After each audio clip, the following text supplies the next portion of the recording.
Hello and welcome to the International News Daily Podcast. Before we get started today, I want to remind you to subscribe. Subscribe to our channel so you can stay in the loop and up to date on global and international affairs. Now, I missed you guys yesterday. We did not have our daily episode yesterday, and the reason why was because I was sick. In fact, bedridden sick. I literally could not leave the bed and my wife had to take care of me, which was extremely helpful. I am still sick today, but I'm feeling a little bit better, though still very sick, which is unfortunate. Today I'm going to be reporting on and giving more of an explainer, not a report, but more of an explainer of what is essentially the most complicated, controversial, complex, and contentious issue in international relations and global affairs today. I'm talking about the Israeli-Palestinian conflict. And I want to give a full disclaimer here. I am not taking a side. I'm going to report on the history of what has been happening, particularly in the last 13 years.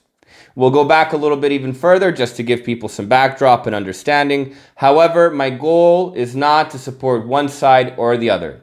It is to be informative and educational. Nonetheless, some people will definitely accuse me of being either pro-Israel or pro-Palestinian. Again, I am neither. I am just here to inform and educate. But I can understand. Emotions run high when talking about this issue. It's so complex that it makes other ethnic conflicts in the world, such as the former Yugoslav region or even Rwanda, look like a parking dispute. So let's get into it. Specifically, in the last 13 years, there have been 4 wars that have broken out between Gaza and Israel. This has caused 4,000 casualties on the Palestinian side, 106 casualties on the Israeli side. 250,000 homes in the Gaza Strip have been destroyed, and over $5 billion worth of damage have occurred in Gaza. Now, this is an issue that many people tend to just pick a side on and stick to it, but not many people fully understand what is going on and why is it happening. So let's go back to the day this all started, and we've got to go back quite a few ways. 1948. Now, again, this actually goes back even further than 1948. The Jews were given a home in Israel. The home in Israel in 1948, which was provided to them, was inhabited by Palestinians who had to leave this region and flee to what is the modern-day Gaza Strip, eastern Jerusalem, and different parts of Palestine. They feel that their homes and their lands have been taken away from them.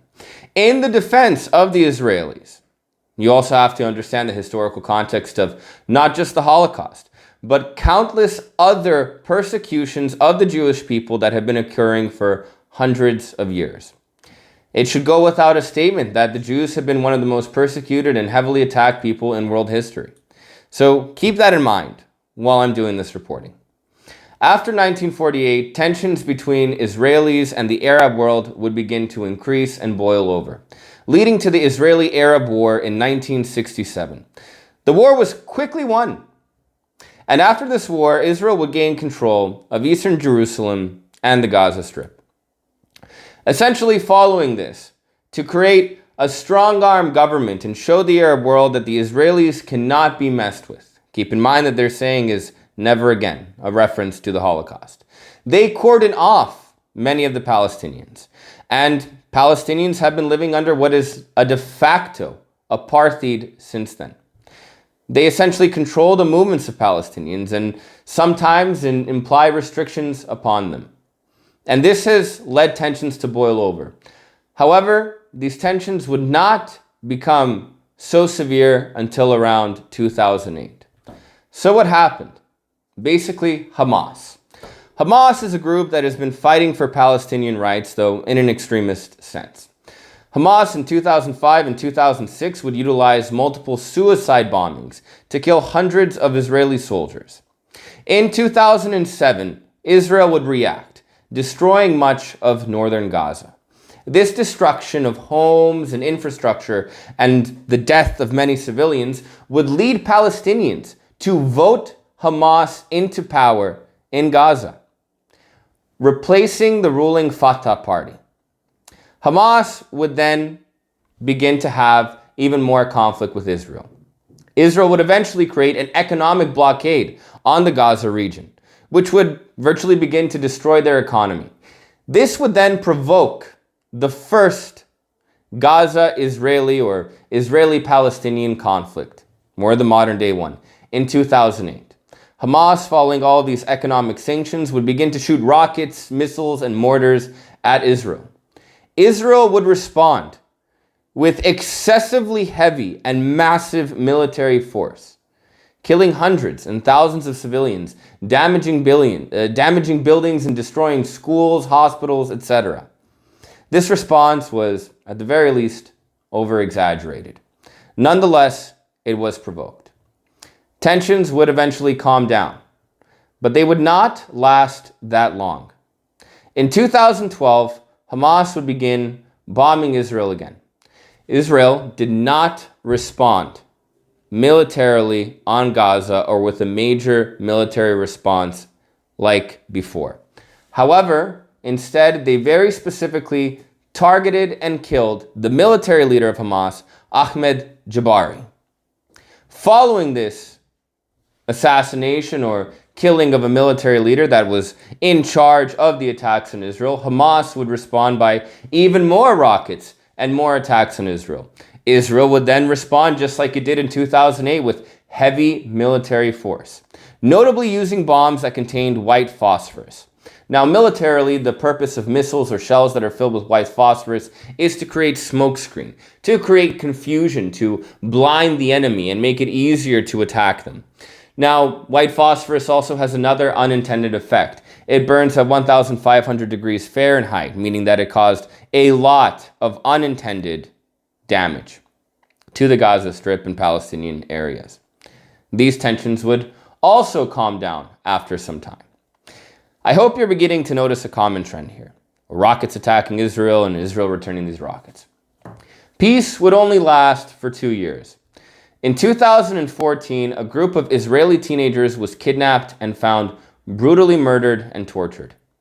Hamas would take responsibility for these murders.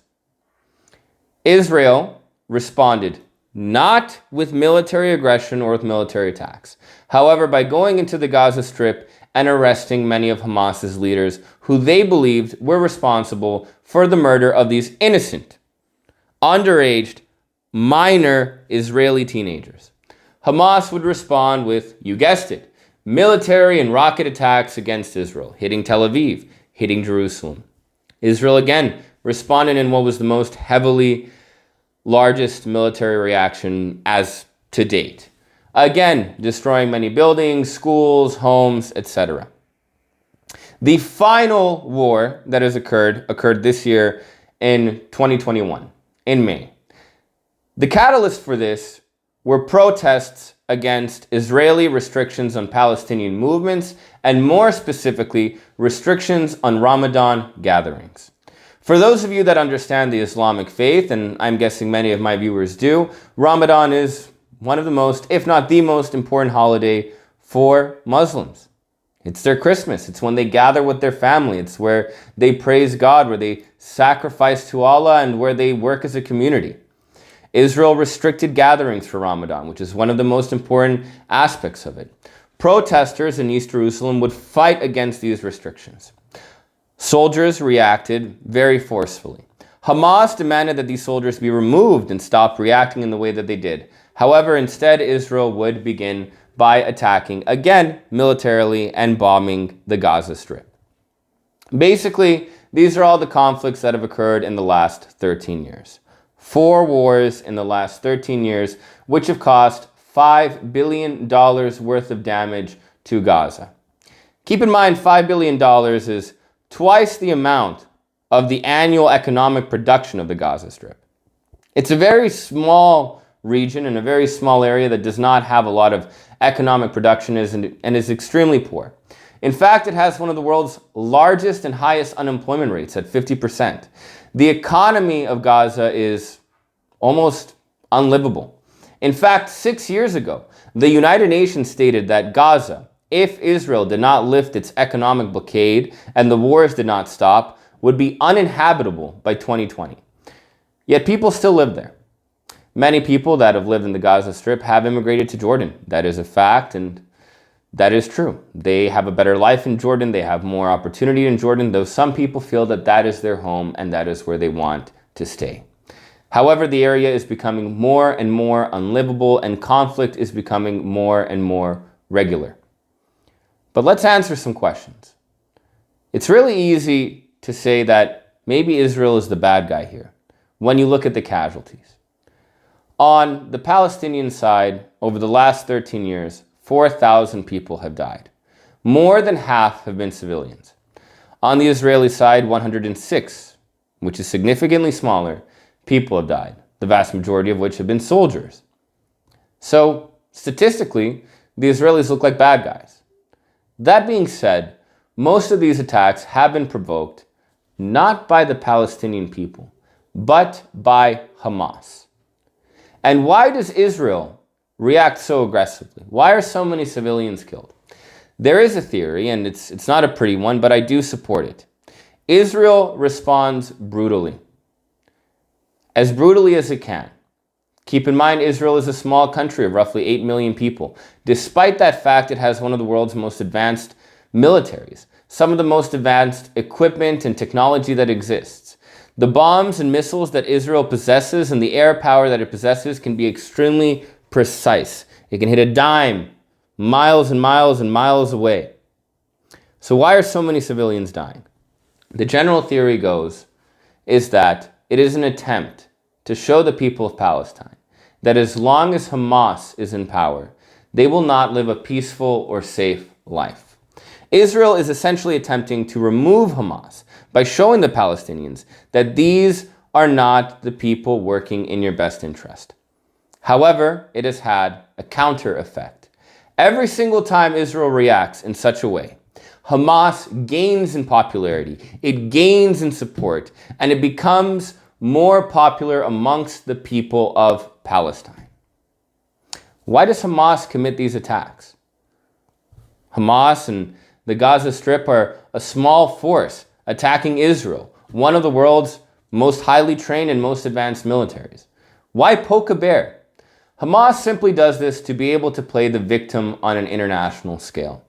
Like I mentioned before, statistically, it's very easy to come to the conclusion that the Israelis are the bad guys without context. And Hamas intentionally does this to provoke such an aggressive response from Israel, to be able to go to the international community and say, look at what's happening to us. We're victims. This is a genocide. But that is not the whole story. Neither side is correct here. And this is an issue I had to actually extensively research. And typically when I do my reporting or even on a historical event, I maybe just have to brush up on it. But today I had to actually do a lot of research. And the more research I do, the less likely I want to take a side. No one's right here. And no one is winning here. This is a situation full of losers, both on the Israeli side, both on the Palestinian side. Will it stop? I don't know. In fact, I don't think so. The new Israeli Prime Minister, Naftali Bennett, called Israeli attacks on Gaza as mowing the grass, implying that grass grows and you mow it, and it's a regular occurrence that's simply going to keep happening. However, it's not sustainable. No matter what side you're on, you have to look at the human perspective. The Gaza Strip and Gaza and Palestine in general are a region, a country, whatever view you want to have. They're a place with people that live there. People that have children, people that go to school, people that have careers, and people that just want to live a peaceful life. However, economically, militarily, security-wise, they're not able to. This situation needs to be solved somehow. The international community has been trying to do so for many years, though it has not succeeded. What side are you on? Who do you support? How do you think the situation will get resolved? Let me know in the comments. Again, subscribe to my channel, comment, like this video, dislike this video. I want to have an open discussion on what is basically the world's most complicated issue.